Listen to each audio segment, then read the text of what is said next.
বন্যায় ক্ষতিগ্রস্ত এলাকার পানি কিছুটা কমলেও ঢুকতেছে নিম্ন অঞ্চলের এলাকার দিকে।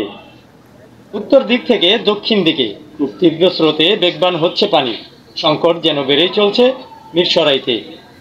এক এক দিন এক এক জায়গায় পানি ঢুকে প্লাবিত হচ্ছে হঠাৎ করেই। মানুষ বুঝে ওঠার আগেই বিপদসীমার উপরে উঠছে বন্যার পানি।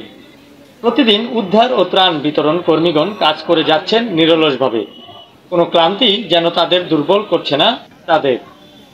মানবতার ফেরিওয়ালা হয়ে একযোগে কাজ করে যাচ্ছে ছাত্র, সাধারণ জনতা ও বিভিন্ন সংগঠন সহ রাজনৈতিক লোকেরা। চট্টগ্রামের মিরসরাইয়ে আবুরহাট, ঝুলনপুর, তৈতুয়া, আজমপুর, মাদ্রারহাট, মুহুরী প্রজেক্ট সহ প্রায় 10টি ইউনিয়ন প্লাবিত হয় 25 আগস্ট। বিভিন্ন স্কুল, কলেজ, মাদ্রাসা, মসজিদ সহ সকল সামাজিক প্রতিষ্ঠান ও বিত্তবানদের তৈরিকৃত ভবনগুলোকে আশ্রয় কেন্দ্র হিসেবে খুলে দেওয়া হয়। সেখানে শত শত মানুষ আশ্রয় নিয়ে আছে।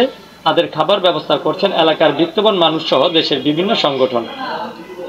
অসচ্ছল পরিবারগুলো কিভাবে বাড়ি মেরামত করবে বা বসবাস করে যেন কোনোভাবেই কাটছে না তাদের।